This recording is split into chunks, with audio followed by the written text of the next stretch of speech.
Salve, amigos ligados no canal A Bé com a Consciência. Eu sou o professor Ricardo e hoje nossa entrevistada é a professora doutora Kátia Fernandes Barbosa, da Universidade Federal Fluminense. Kátia irá nos contar vários aspectos sobre a sua trajetória profissional, suas experiências e discutir assuntos relevantes à ciência. Então fique com a gente, deixe seu like, se inscreva no canal, ative as notificações e faça os comentários. Estamos juntos no A Bé com a Consciência.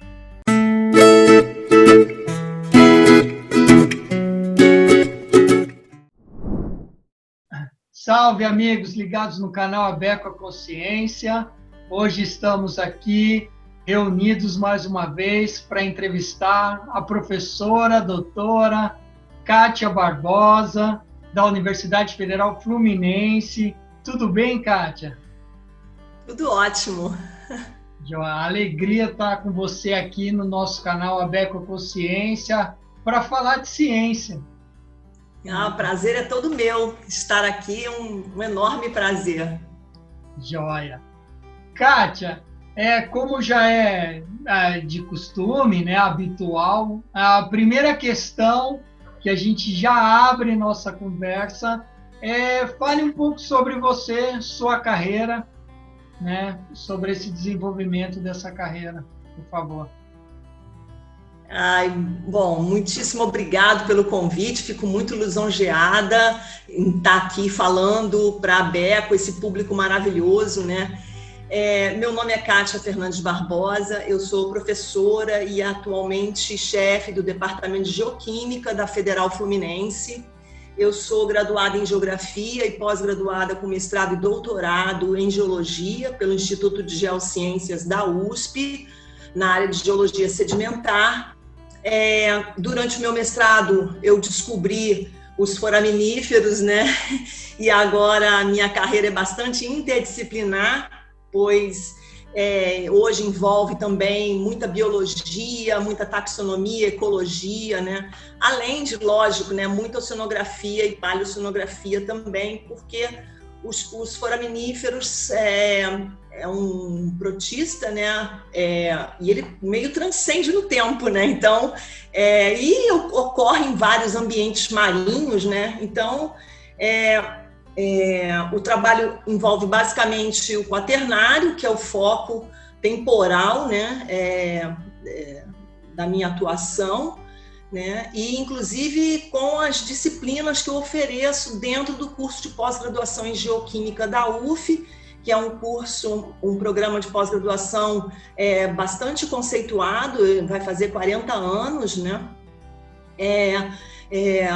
e tem um conceito 6 na CAPES. Dentro desse curso eu ofereço 2 disciplinas, que é micropaleontologia aplicada a problemas ambientais e a outra disciplina que é paleoceanografia do quaternário. Então, meu foco é bem o quaternário mesmo. Que ótimo!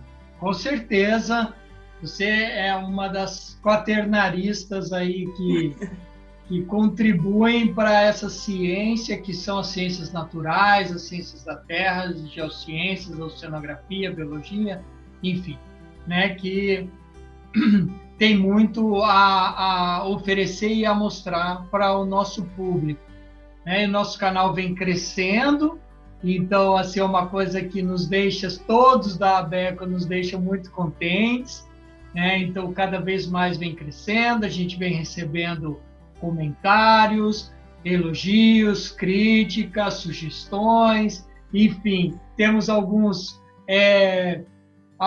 seguidores assíduos. Então, muito obrigado por aqueles que nos assistem assiduamente todas as terças e sextas, a partir das 17 horas, né? Então, fica aquele agradecimento. Kátia, eu já vi, né, que a tua história começa lá pela geografia e vem para geologia, geociências, oceanografia, e aí já vai embaralhando ali com a paleontologia, enfim. Mas tudo isso teve um começo, né? Então eu queria que você, obviamente algumas pessoas vão ficar de fora, mas assim, que você lembrasse dentro dessa história, quem foram os professores e pesquisadores que contribuíram nessa sua trajetória de uma maneira positiva? Ai, foram vários, realmente, né? Até difícil, né? Depois que você passa por uma UFRJ e uma USP, né? É difícil você elencar, né? No Rio de Janeiro foram, na verdade, duas professoras, né? A professora Maria Regina Mouzinho Demês e a professora Josilda Rodrigues da Silva de Moura, né? Que foram minhas orientadoras na iniciação científica, né? Pessoas extremamente persistentes, determinadas cientificamente, né? E eram mulheres, né? E me faziam acreditar, né? Mesmo que elas não soubessem disso, né? Que era possível, né? Então, isso era muito animador para uma menina, né? Como eu, chegando na universidade, né? E vendo as duas excelentes pesquisadoras, isso só me dava estímulo, né? E em São Paulo, na USP, eu encontrei dois professores, na verdade, três professores que foram bastante marcantes na minha vida acadêmica, né? O primeiro deles foi o professor Kenichiro Sugio, né? do Instituto de Geociências da USP, foi meu orientador, extremamente disciplinado, extremamente prestativo, né? Uma pessoa que eu sempre podia contar, então era sempre um braço direito, assim. O outro foi o professor Setembrino Petri também, que era o micropaleontólogo na USP, né? Quando eu comecei lá com micropaleontologia, e sempre foi um exemplo, né? Hoje, né? Ano passado, eu participei de uma banca de um doutorado de uma aluna dele, né? Então, assim, ele está com mais de 90 anos, né? E está aí atuante também. Então, isso é extremamente estimulante, né? E, na verdade, apoio mesmo eu tive da professora Beatriz Beck Eichler, né, do Instituto Oceanográfico da USP, que dividiu o estereomicroscópio dela comigo, né, trabalhamos juntas no laboratório, foi uma vivência muito boa, um verdadeiro incentivo, né, que um pós-graduando precisa, que é acolhimento, né, e eu tive por parte dela, foi maravilhoso. Então, essas pessoas foram as mais marcantes, assim, da minha vida. E engraçado que essas pessoas já foram, inclusive, lembradas aqui no próprio canal Abeco Consciência.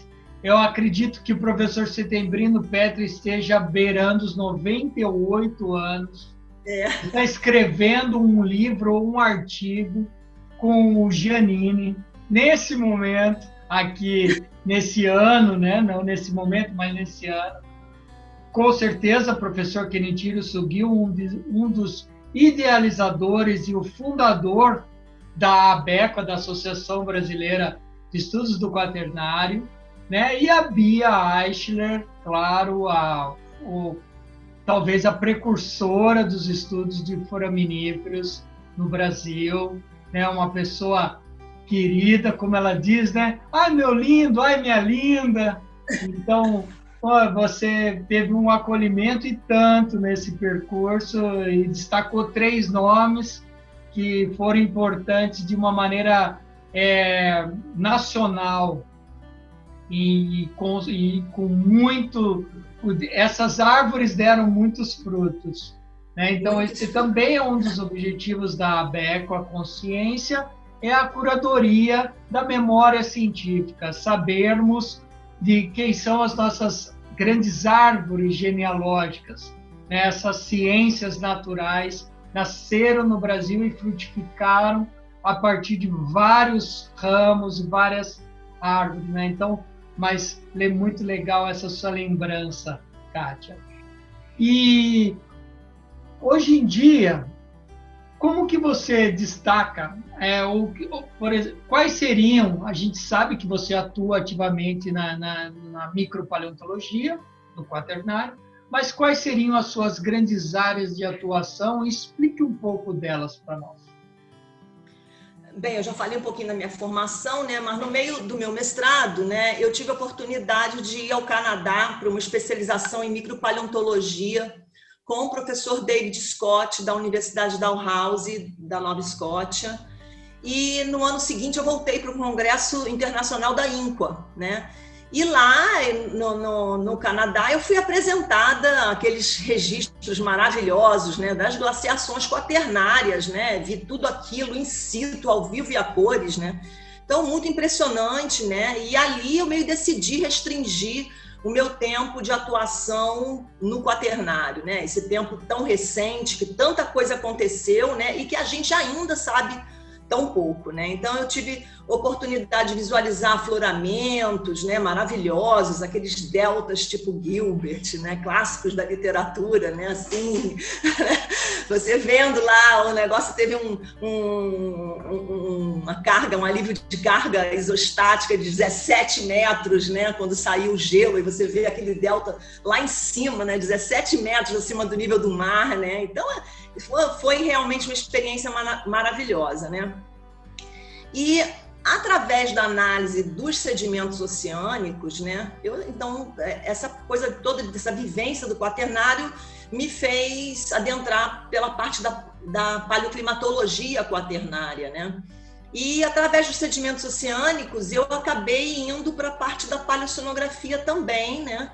Na análise de ambientes atuais também, né, em trabalhos recentes, né, eu tenho focado em ambientes carbonáticos, como os recifes de corais e lagoas hipersalinas com tapetes microbiais, né, que são extremamente importantes também. Então, a minha atuação na área de micropaleontologia, de foraminíferos e sedimentologia, né, me abriu uma série de leques, né, uma série de perspectivas, né.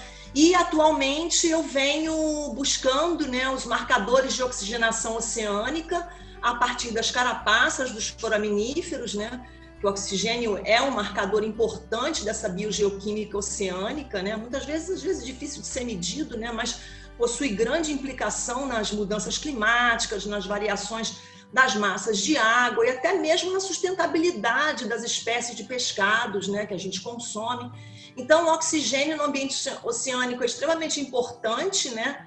E que seja entendido como um dos reservatórios oxidados aí junto com a atmosfera e rochas crustais, né? Então, no ambiente oceânico, em sedimentos quaternários, eu tenho atualmente buscado analisar a paleoxigenação em relação às mudanças climáticas em sedimentos marinhos entre glaciais e interglaciais, né?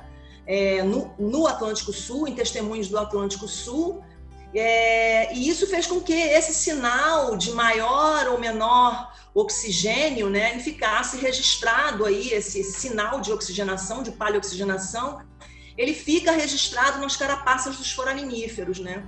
Então, a partir da análise de poros dessas carapaças, né, eu tenho tentado buscar essa paleoxigenação dessas águas de fundo, né, que podem ter respondido em termos de diferença de velocidade dessas correntes entre diferentes eventos climáticos, né? Então, se, por exemplo, a Atlantic Meridional Overturning Circulation, né, a AMOC, se ela desacelerou, como os estudos dizem, no último máximo glacial, eu estou vendo isso dentro dos poros, das carapaças dos foraminíferos, né? E aí você pode me perguntar, mas por que isso é importante, né? Você ficar lá olhando o poro da carapaça do foraminífero, né? Então, assim, ele te traz uma compreensão da intensidade dessas mudanças glaciais e interglaciais, como se isso foi se dando no Atlântico Sul, desde a margem equatorial até a margem da Bacia de Santos, por exemplo, que eu tenho testemunhos. Depois isso traz a capacidade de ver a frequência, né, destes eventos climáticos e como eles afetaram a base da cadeia alimentar marinha, né? Trazer isso de uma forma quantificada também, né, permite colocar números nos modelos climáticos, então te permite melhorar a modelagem de climas futuros, te permite melhorar a compreensão dessa biogeoquímica, interação dessa biota com outros elementos químicos, por exemplo, enxofre, molibdênio, outros elementos, né? Permite entender a adição de elétron, formando matéria orgânica, permite entender a subtração de elétron na criação de compostos oxidados, ou seja, a gente tem uma gama enorme em muitas aplicações, então pode-se dizer que é uma ciência básica, mas que permite diversas aplicações práticas, então tornando um pouco difícil essa separação do que é ciência básica aplicada. Pois é. E, na verdade, nosso público ele precisa entender, aqueles que ainda não entenderam, que muito da pesquisa chamada pesquisa básica, ela é fundamental, né? Como um dos nossos primeiros entrevistados aqui, Rodolfo Angulo, falou, num dos vídeos que está aí no canal, é só procurar, o próprio raio laser iniciou como uma pesquisa básica e depois de muito tempo alguém achou uma aplicação para o raio laser e hoje o raio laser é extremamente aplicado em tudo, né? Que se fale de tecnologia. Mas você destacou alguns pontos aí que eu acho interessante discutir um pouco mais. O primeiro ponto seriam as questões de alterações climáticas globais, né? Então, assim, um exemplo muito simples para aquelas pessoas que não são quaternaristas ou que não são das geociências, esses intervalos glaciais e interglaciais seriam os análogos àquele desenho do cinema, a era do gelo, né? Então, aqueles momentos em que a Terra foi coberta por gelo ou aqueles momentos em que a Terra foi descoberta ou mais aquecida. Mas de uma maneira mais pragmática, mais científica, a Kátia desenvolve esse tipo de estudos de alterações climáticas, né, dentro dessa janela de tempo que é o quaternário, aí em torno de 10 mil anos, não, mais, né, porque inclui o Pleistoceno também, então a gente está falando de quase 2 milhões de anos, né? Um pouco mais, um pouco menos, mas ali essa janela.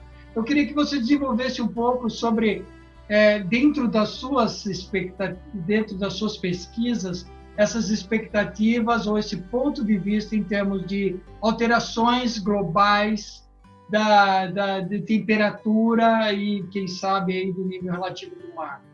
Mudanças climáticas, vamos colocar dessa forma.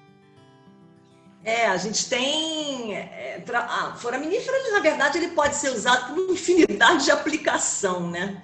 E a gente tem trabalhado tanto em ambientes recentes, mais no monitoramento, né, de impactos, né, e os estudos paleo, né, que já vão envolver já essas questões climáticas, a variabilidade desse oceano, né, como foram se dando esses diversos estados climáticos, né, no Oceano Atlântico, né, principalmente, né.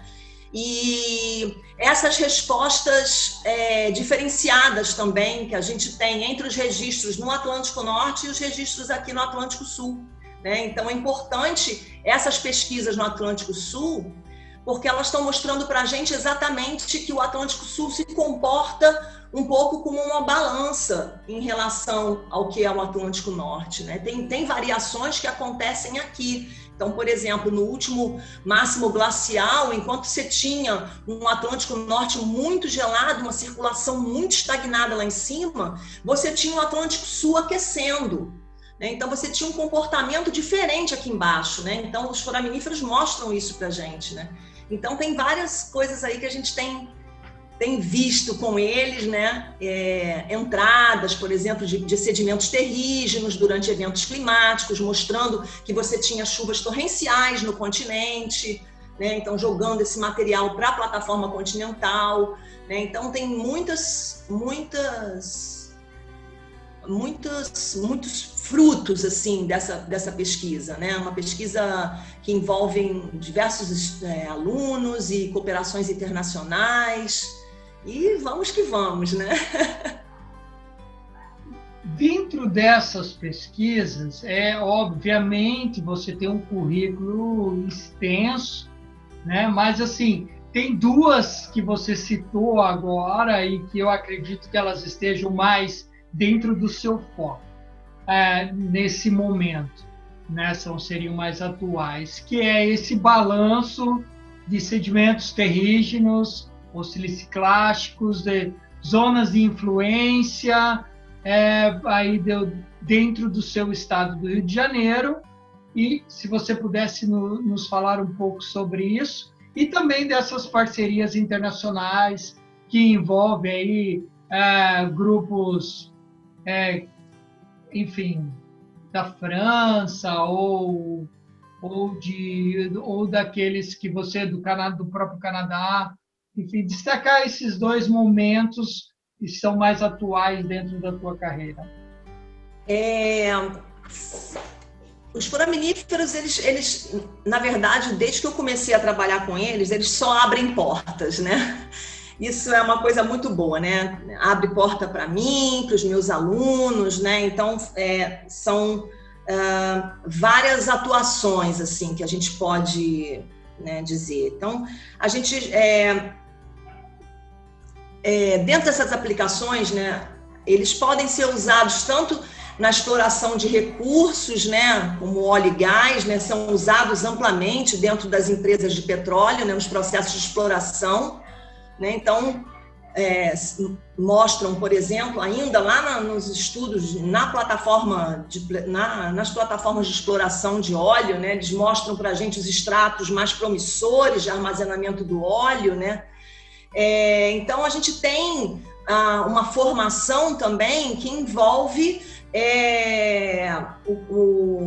a formação de pessoal, né, para atuar dentro tanto das empresas, né, porque a gente sabe que tem tem grandes grupos, né, tem micropaleontólogos trabalhando dentro das empresas de petróleo, né, como tem dentro das universidades, né?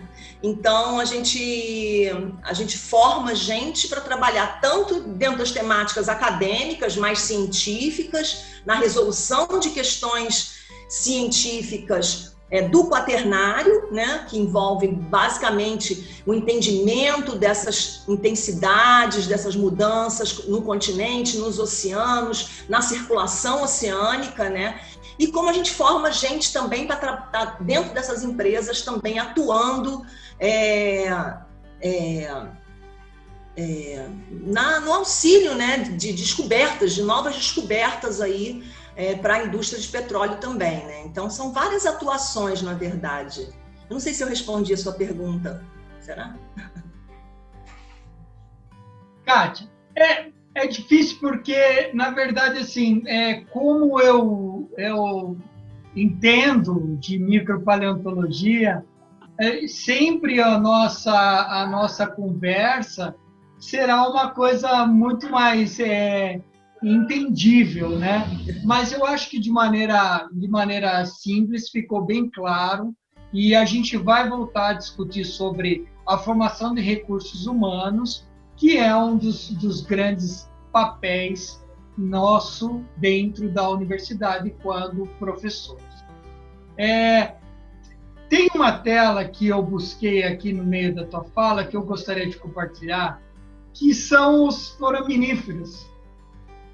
Posso colocar aqui um minuto? Pode, então, só entender quem são eles, né? Quem nunca viu. Está aparecendo para ti aí a minha tela no Google? Sim, está. Então, aí nós temos aí uma gama, uma pesquisa rápida, né, na internet.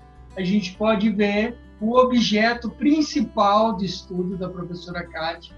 Obviamente, a partir daí, ela tira todas essas derivações que ela está contando e apresentando aqui para a gente, né? Mas são microfósseis, protozoários, né, como ela já explicou, com uma carapaça aqui que pode ser principalmente carbonática, né, mas pode ter outros elementos associados. Então tá, interrompe. Era mais para um termo de curiosidade, o que é o foraminífero, Então esses são os foraminíferos, são tanto bioindicadores como também marcadores de estratos no passado geológico que podem auxiliar aí na exploração de recursos como petróleo e gás, né? Kátia, como que você vê o seu trabalho gerado, né? O trabalho que é gerado por você e pelo seu grupo no que diz respeito à importância social. Você já deu algum destaque, mas eu queria que você falasse um pouco mais sobre isso. Bom, a importância para a sociedade com a questão de exploração de recursos de óleo e gás é enorme, né? Só isso aí, né? É a energia que move, né? Então, assim, na verdade, eles auxiliam muito, né? Esses organismos que o Ricardo acabou de mostrar, né? Que são os foraminíferos, auxiliam enormemente na definição de biozonas, que é uma forma que a gente trabalha em micropaleontologia, né? Envolvendo os estratos dos sedimentos, né, e dando uma idade, definindo um tempo para quando aquele ambiente foi depositado, né, foi sedimentado. Então, isso é uma importância enorme para a sociedade, né, direta e clara, né. A outra também é que a gente pode realizar o monitoramento de impactos ambientais e fazer diagnósticos ambientais. Né? Então, muitos índices têm sido desenvolvidos na literatura científica, né, e aplicados para o monitoramento, né, dos ambientes costeiros, né? E isso a gente consegue, por exemplo, mostrar dentro de uma área impactada os locais mais críticos, né, e de melhor capacidade de recuperação. Né? Então, a gente consegue mapear esses impactos, né? Uma coisa é você falar, mas você pode ir lá e medir o impacto, né? Você vai lá e mede o contaminante e diz, está contaminado. Mas o quanto desse contaminante impactou a base da tua cadeia alimentar? Se você for lá simplesmente medir o contaminante, você não sabe, né? Mas se eu leio a assembleia de foraminífero que está lá, eu te digo o quanto a tua base da cadeia alimentar está impactada, né? Então, eles trazem, né, essa condição de saúde também dos ambientes costeiros e marinhos, né? Eles também ilustram essa condição de saúde. Então, um dos projetos que a gente desenvolveu, né, analisou as condições de saúde de áreas recifais brasileiras, né? Mostramos que os corais localizados próximo à costa estão em situação de degradação maior do que aqueles situados offshore, por exemplo. Isso é óbvio, né? Mas a ciência trabalha com dados que provam as coisas, né? E isso agora, então, está provado desde 2012, né? Então, outra coisa é que mesmo na área costeira degradada, existem porções desses ambientes que se encontram melhores do que outras. Então, a partir desse conhecimento, a gente pode fazer intervenções na mitigação de impactos, né? E vão se tornar mais direcionados e torna possível a percepção da fonte ou até das fontes de impacto, né? Então, melhorando a aplicação de recursos na recuperação, por exemplo, de áreas degradadas. Isso é mega importante para a sociedade, né? Principalmente para aquela sociedade que vive desses recursos marinhos, né? Então, a análise desses microfósseis, ela pode melhorar a capacidade de sustentabilidade e resiliência desses ambientes, que é tão importante na biodiversidade marinha, né? A mesma coisa se você está trabalhando em um estuário onde há entrada ou várias entradas de contaminantes. Os foraminíferos são capazes de mostrar para a gente quais as áreas mais suscetíveis dentro daquela região. E, com isso, melhora a nossa capacidade de atuação na solução dos problemas ambientais, né? Então, o meu grupo de trabalho procura atuar, né, de modo que esses microfósseis, a gente consiga aplicá-los aí em uma miríade de situações, né?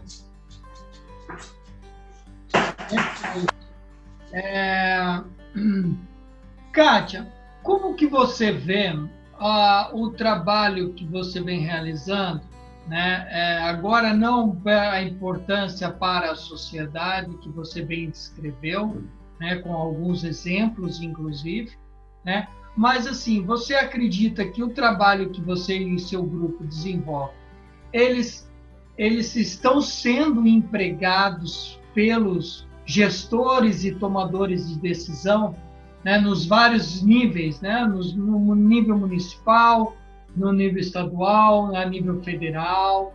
Como que você vê os resultados? Interessante essa pergunta. Atualmente, não, né? Mas eu não vejo essa preocupação no momento, principalmente em relação a situação que a gente encontra hoje a nível federal e em relação ao meio ambiente, né? Então, por exemplo, muitas dessas ações voltadas à preservação dos ambientes naturais, elas precisam ser governamentais, né? É necessário que seja. Em todos os países ela é governamental, né? Então, por exemplo, quando a Marina Silva era ministra do Meio Ambiente, em 2005, ela fez uma articulação com o CNPq e o Banco Mundial para a implantação de um projeto chamado ProBio, que foi um enorme sucesso na preservação de várias áreas, inclusive as coralíneas, né? Desde a saída dela em 2008 do governo Lula, acho que ela já não sentia sustentação para as ações ambientais no governo. A coisa toda de lá para cá só piorou, né? Então a gente pode dizer, sem dúvida, né, que o meio ambiente no Brasil está como Manaus sem rumo, né? Desde então. Isso já fazem 13 anos, né? Então, no atual governo, eu não vejo nenhuma preocupação nesse sentido. E já que o governo federal não dá o exemplo, os estados e municípios seguem sem uma preocupação e ações explícitas. Essa é a minha visão, tá? Eu não vejo uma ação muito explícita como foi com a questão da vacina, né? Os estados e os municípios foram lá e resolveram a sua situação, né? Na questão do meio ambiente, eu não estou vendo muito isso, né?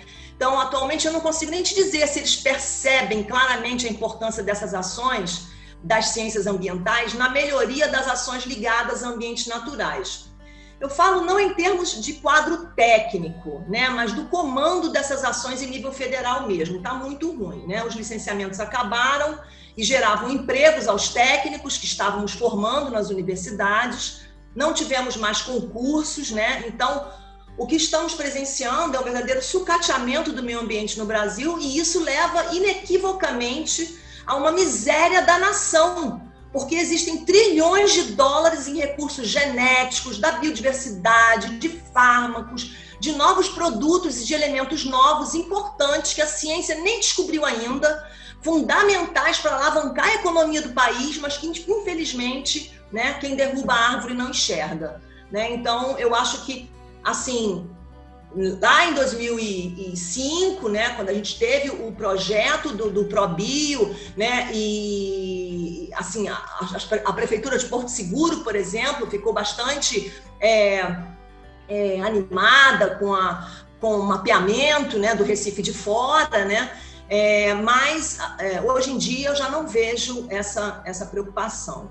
Então, é essa questão mesmo. Quem derruba a árvore não enxerga o sol que existe atrás da floresta, né?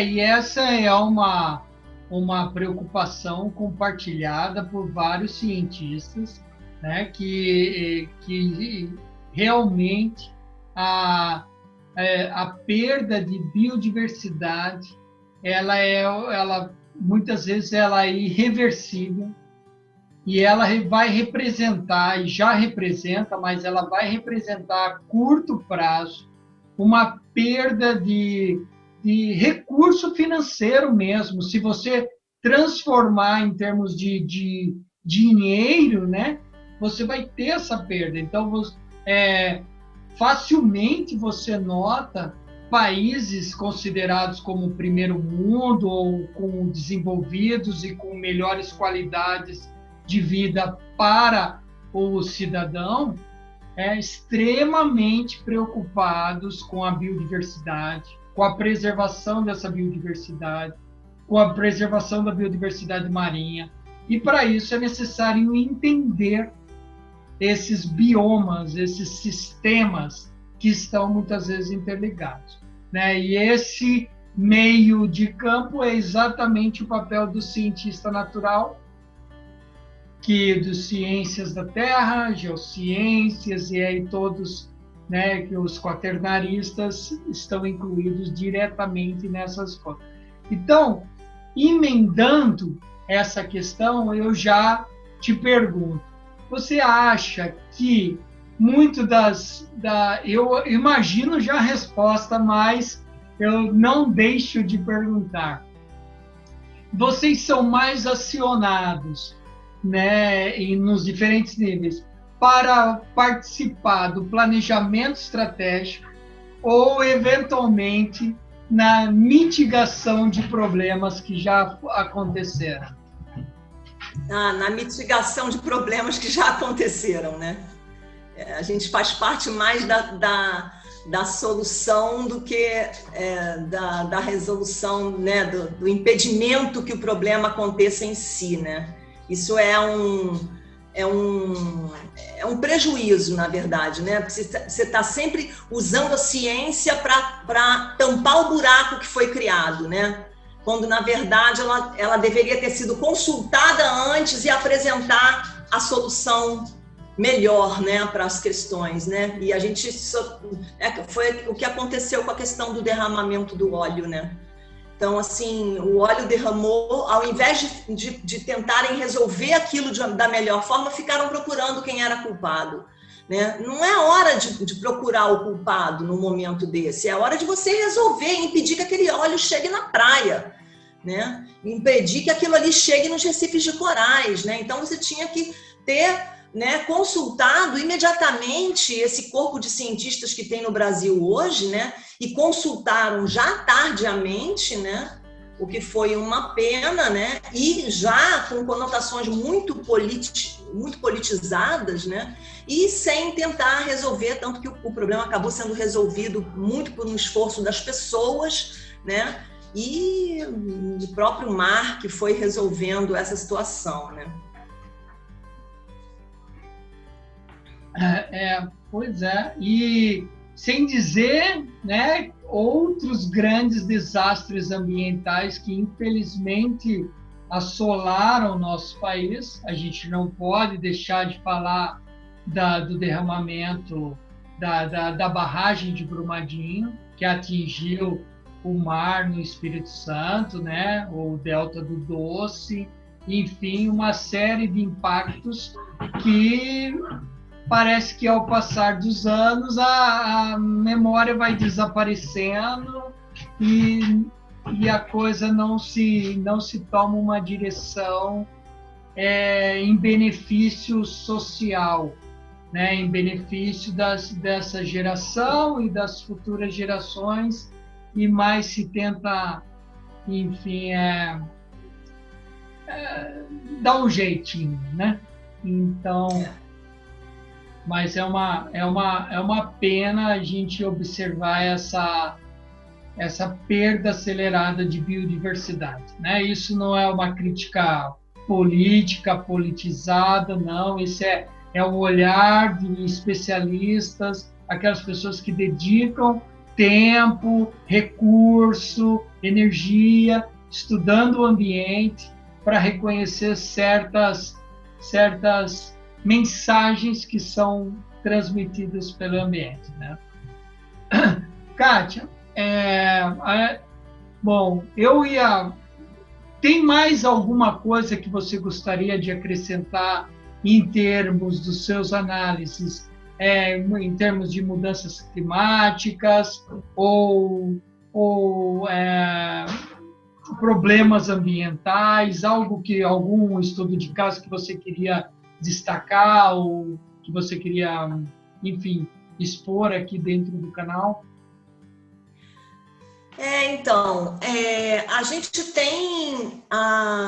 A gente pode atuar, né, cientificamente, tanto localmente, né, como globalmente também, né? E os foraminíferos até permitem isso, né, que a gente atue olhando também para os impactos não só locais, mas também globais, né? E eles são muito usados nessa calibração dessas alterações, a comparação, né, com outras regiões, né, de climas semelhantes aos nossos, né? Então, globalmente, né, esse entendimento desses padrões de espécies, né? Aí no âmbito mais global, nosso trabalho é muito com os foraminíferos planctônicos, né? Esses aí são os melhores para você fazer essas correlações mais planetárias, né?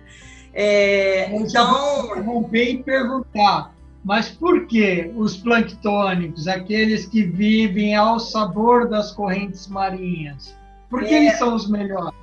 Porque, na verdade, eles estão ali registrando essa termometria, né, diretamente, né? Então, eles estão registrando essa temperatura, né, na água superficial dos oceanos, né?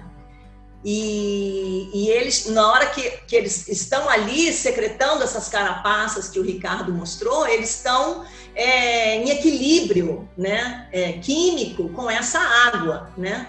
Então, eles, na verdade, toda essa história físico-química dos oceanos que vai embora, né, você só consegue recuperar historicamente, né, paleontologicamente, através da leitura da carapaça deles. Porque essa química oceânica e essa física, né, oceânica, ela fica registrada ali, né? Então, a gente consegue recuperar, né, principalmente através dos plantônicos, né, essa variação, né, térmica, né, de nutrientes, né, esse equilíbrio planetário. Então, auxiliam muito a entender essas variações climáticas, né? E esse padrão todo de comportamento dos oceanos no passado, como essas transferências foram se dando, né? Essa transferência térmica de nutrientes, né? Então, esse resgate só é possível a partir deles também. Então, em todas as universidades do mundo, né? Como eu falei também, nas indústrias de petróleo, né? Você vai ter especialistas em foraminíferos, né, trabalhando, e principalmente quando você tiver cursos de paleoceanografia, né, paleoclimatologia, departamentos voltados a esses estudos mais paleo, né, você vai ver pessoas trabalhando ali, né, com esses microfósseis, né. Então, a única questão toda é que eles são um pouco consumidores de tempo, né? Eles consomem tempo na análise, né? E como a gente impacta muito rápido, né? A gente quer respostas rápidas também, né? E às vezes não é tão assim. Na questão ambiental, Kátia, você me enviou uma foto sobre uma lagoa aí no Rio de Janeiro, né? E eu quero compartilhar essa foto para você falar um pouco, dar uns detalhes que são bem interessantes. Então, vou colocar aqui na tela para... Pronto. Essa foto, ela mostra eu ali paradinha na beira da lagoa. A gente estava coletando umas amostras, medindo temperatura, pH, salinidade, né? Da água. A gente fez um monitoramento para entender ciclo hidrológico nessa lagoa. É uma lagoa que é a Lagoa Brejo do Espinho, ela é uma lagoa na costa leste do Rio de Janeiro. Ela é uma lagoa hipersalina, a salinidade no verão, né, para vocês terem uma ideia, a salinidade do mar é aproximadamente 35 partes por mil. A salinidade nessa lagoa chega até 90, 100 partes por mil, né, no verão. Então, a imagenzinha aí do sal, né, segurando aí o sal. É quase um amorto. Precipita em cima da água, assim, é impressionante, né, muito sal. E a imagem do lado, né, a imagem B, é o tapete de micróbios, né, que formam a dolomita nessa lagoa, né? Então, essa lagoa é uma lagoa muito especial, vem gente do mundo inteiro estudar essa lagoa, é uma lagoa mega estudada. Ela é a Lagoa Vermelha, que fica do lado, né? Uma pertinho da outra, e elas precipitam dolomita atualmente, né? Então, é um mistério, porque a dolomita é um mineral que a gente encontra muito no pré-cambriano, né? Mas atualmente é muito difícil a gente vê-la precipitando por aí, né? E a gente encontra nessa lagoa. Então, a gente está tentando entender essa precipitação desse mineral e entender como esse carbonato, né, outras formas, né, de carbonatos precipitam nessa lagoa. Então, a gente tem aí nessa imagem B aqui, né, o tapete, né, microbial onde ocorre a sulfato-redução, né? Então, é mediada por sulfato essa precipitação, né, de dolomita com bactéria, né? Então, a gente vem estudando isso aí já, né, acabou de sair o doutorado de uma aluna minha, que trabalhou com geoquímica orgânica dessa lagoa, né? E agora tem outros trabalhos saindo aí de geofísica, de foraminíferos. A gente também olhou os poros dos foraminíferos aí nessas lagoas para entender como se dá essa oxigenação com precipitação de dolomita. Então a gente está buscando essas respostas aí nessa mineralização tão misteriosa, né?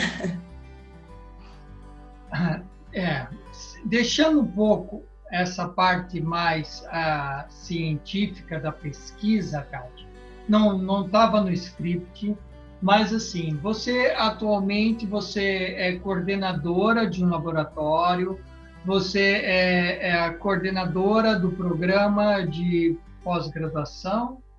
Não, do departamento, eu sou chefe de departamento. Chefe de departamento, né? E atua no programa de pós-graduação em geoquímica, né? Como que você vê essa atuação tanto do nível de graduação como de pós-graduação no sentido mais, na verdade, assim, uma palavra de incentivo de quem já está aí na estrada para aqueles jovens estudantes, né? O que eles podem vislumbrar?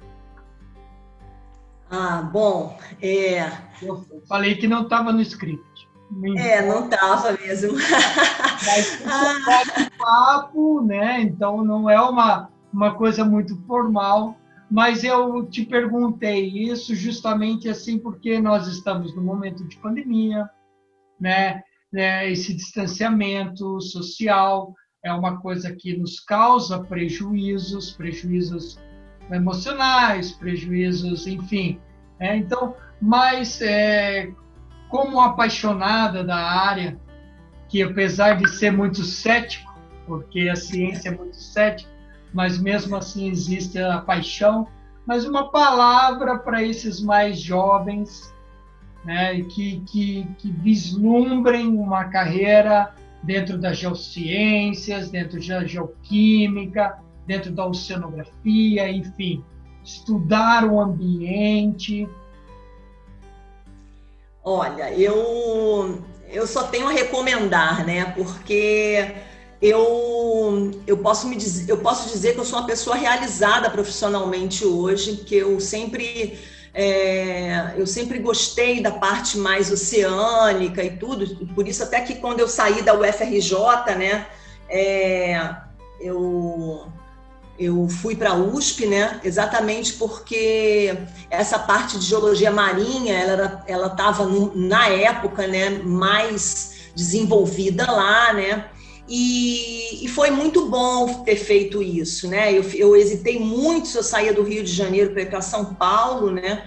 Mas eu falei, não, eu vou porque é a forma que eu tenho de realmente ver se esse negócio vai dar certo ou não, né? E vim, e fui, né? Fui para São Paulo e foi realmente um passo, né? Não diz a música do Chico Science, né? Basta um passo à frente, você já não está mais no mesmo lugar. Definitivamente, né? Foi um passo que eu dei e que realmente a minha vida virou completamente, né? Foi muito bom, né? Ter feito o curso eu comecei o curso de graduação também em geologia, né? Eu não cheguei a acabar porque chegou aquele momento do ou faz o mapeamento final de campo ou termina o mestrado, né? Aí eu que me tiro, né? Kátia, graduação você já tem uma, termina logo esse mestrado, e aí eu acabei, mas eu fiz a graduação de geologia, né? Fiz a pós-graduação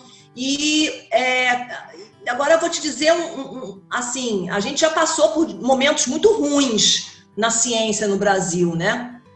No governo Fernando Henrique, por exemplo, o orçamento da ciência era muito ruim, né? E a gente sobreviveu a isso, e sobreviveu bem. Vieram governos mais progressistas, né, que investiram em ciência depois, né? Agora a gente voltou para um ciclo muito negativo, né? Um ciclo muito ruim para a ciência como um todo, não só para ciências naturais, não. Eu digo para a ciência como um todo, a gente está vivendo um pesadelo, né? A primeira vez que você abre a página do CNPq, você não vê um edital, né? Assim, eu não lembrava mais desse tipo de situação, nem lembrava mais disso, entendeu? Então, assim, a gente está vivendo realmente momentos muito duros, mas o que eu tenho a dizer é o seguinte: não desistam. Isso vai passar. Isso vai passar e a gente vai superar isso, né? E principalmente para as meninas, né? Quando você se vê grávida, com um filho na barriga e um no braço, que nem eu tive, durante o meu doutorado, não desista. Vai passar, vai dar certo. Você vai dar o seu jeito e você vai continuar. E você vai conseguir superar isso. Porque o que nos move, gente, é o amor, né? O amor pelo que a gente faz, né? E isso aí muda, né? O mundo. Né? Transforma tudo, né? Então, assim, eu, no meu doutorado, eu me vi, assim, com a minha filha brincando de gizão de cera atrás de mim, riscando no papelão, né? No papel, e meu filho no carrinho, eu com a perna agitando o carrinho para ele não acordar e o olho na lupa. Né? Era a menina atrás no chão, dizendo que ia trabalhar com a mamãe, né? O menino no carrinho, eu com a perna mexendo o menino para ele não acordar, o menino era o cão, e eu com o olho na lupa trabalhando. Então, você vai dar seu jeito, você vai conseguir, não desista, e a gente vai superar isso. Muito bem. É importante esse relato, porque para mostrar primeiro que nada é fácil, né? As coisas são bem difíceis, mas que com garra, determinação, vontade, resiliência, força e um pouquinho de sorte, né? Mas diz que quem trabalha tem sorte. Então, é possível e realmente é uma carreira muito promissora.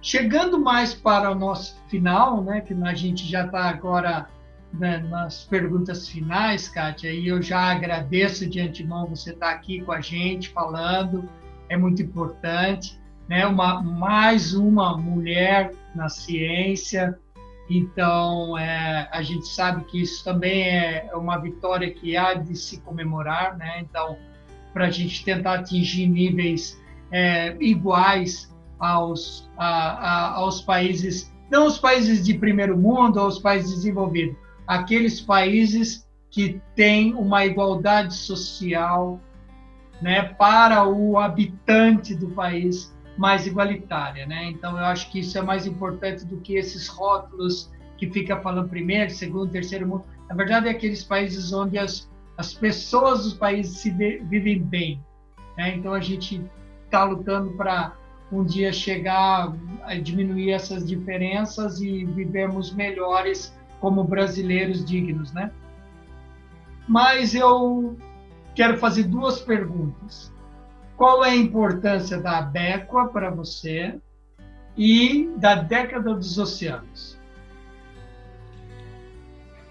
Bom, a Abequa mega importante, né? Uma associação que congrega hoje um material humano de cientistas da Terra de altíssimo nível no Brasil, né? Porque ela pega os geocientistas que trabalham tanto no continente como nas áreas costeiras e oceano aberto. Então, ela agrega uma gama de profissionais que permite que dentro dos eventos, por exemplo, haja uma participação inter e transdisciplinar favorecida, né? É diferente de um congresso de oceanografia, que todo mundo trabalha lá com o pé na água, né? Então, o Abequa é diferente, ele é um congresso que vai envolver todo mundo que trabalha com quaternário nas suas diferentes nuances, né?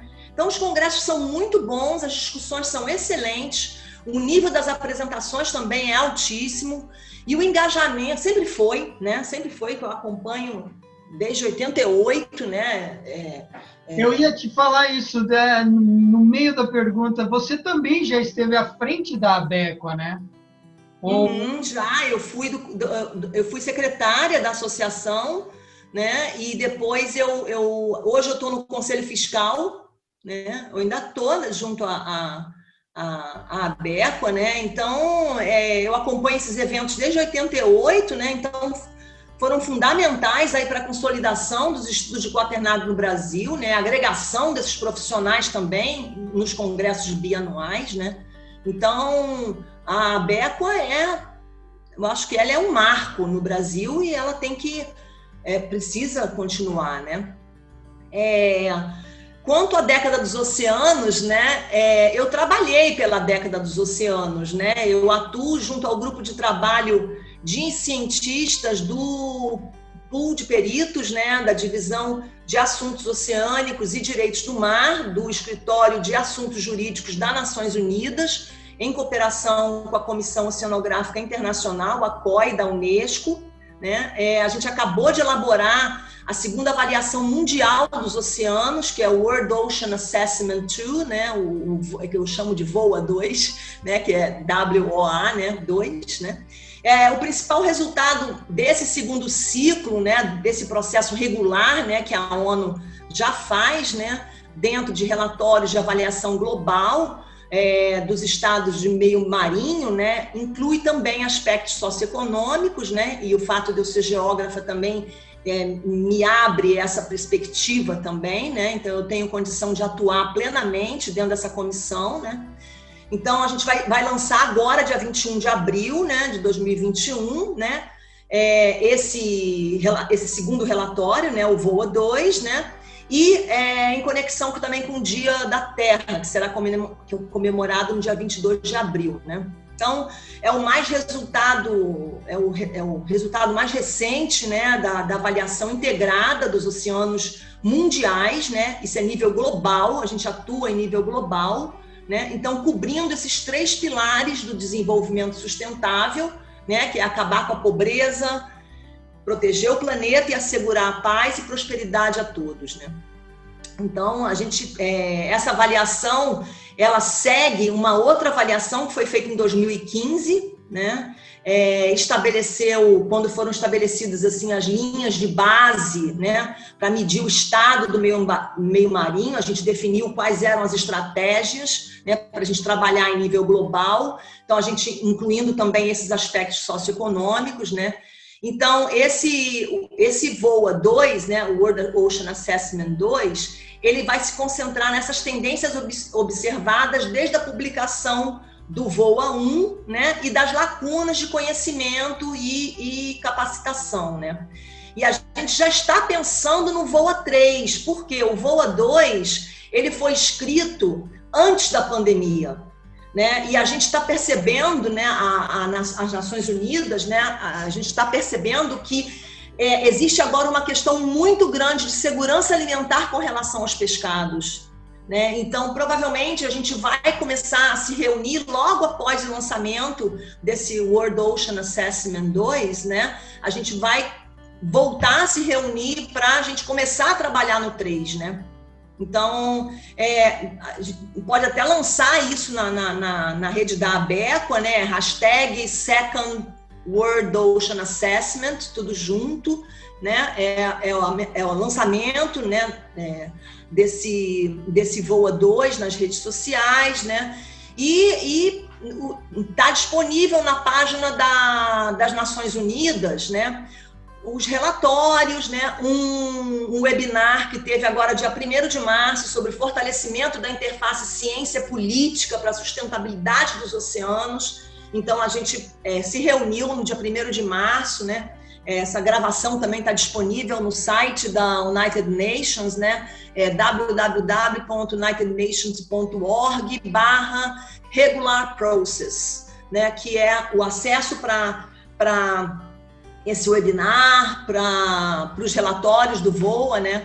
E o objetivo é garantir que haja uma visão abrangente do oceano, né? Das relações entre o oceano e os humanos, né? Nesse planeta, né? Porque a gente está impactando numa velocidade muito mais rápida do que o planeta é capaz de digerir, né? Então, a gente abrange, né?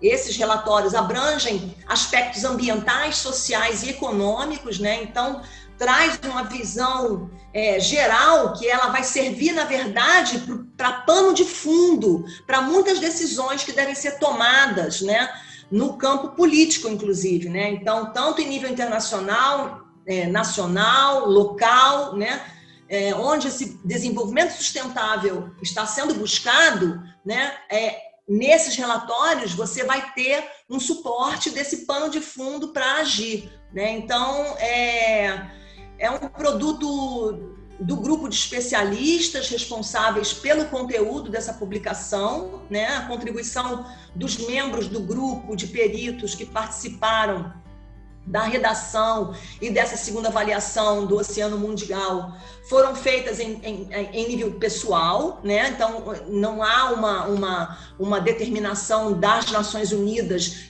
limitando ou regulando o que a gente escreve ou o que a gente deixa de escrever, né? Então, os membros do grupo, do pool, né? Que é chamado Pool of Experts, né? Esse grupo de peritos, ele não representa nenhum governo ou qualquer outra autoridade ou organização, né? Então, é o nosso conhecimento ali formulando esse documento para que tenha essas decisões políticas e sociais mundiais, né, tenham um respaldo de um documento que possa ser usado por todo mundo, né? Então, é essa a ideia. Eu fico muito feliz de poder participar disso, né? As pessoas olham, às vezes, que eu tenho escrito isso no meu currículo Lattes, naquela introduçãozinha, o pessoal às vezes fala, nossa, você trabalha para as Nações Unidas, nossa, que máximo, deve ganhar maior grana, né? Não ganho nada, é tudo voluntário, né? É um trabalho, mas é um trabalho que me deixa muito feliz, apesar do volume de documentos e de reuniões ser bastante intenso. Ótimo, Kátia. E bom, né? Muito bom que a gente, de alguma forma, tem pesquisadores nacionais envolvidos em questões globais, né? Planetárias. Isso é mais um incentivo, né, aos jovens para investirem nesse tipo de carreira, nesse tipo de vocação. Para finalizarmos, deixe uma palavra para os nossos telespectadores aqui do canal Abeco a Consciência, lembrando que as nossas reportagens, nossas entrevistas, elas vão ao ar às terças e sextas, a partir das 19 horas, né, sempre com um convidado de grande entusiasmo, né? Então, grande repercussão, isso seria bobagem, mas um entusiasta de qualidade aqui que contribui para enriquecer o canal Abeco a Consciência. Então, se você está gostando, se inscreve no canal, deixa um like, ative as notificações, isso parece bobo, mas é importante para reconhecer o nosso trabalho e para levar esse tipo de informação para mais pessoas. Então, Kátia, por favor, uma palavra final para o público aí do Abeco a Consciência. Ciência é tudo. Ciência é o máximo. E vamos embora. Vamos fazer muita ciência, gente, que é isso aí que o Brasil precisa para a gente sair dessa situação que a gente se encontra, né? É muita ciência para salvar a gente. Exatamente, e sem dizer que é um papo muito interessante. Então, tá ótimo, Kátia, eu agradeço mais uma vez a sua participação aqui, tá certo? Então, ficamos por aqui agora, seguimos em frente, que a vida não espera. Um abraço. Um abraço para vocês também, tchau.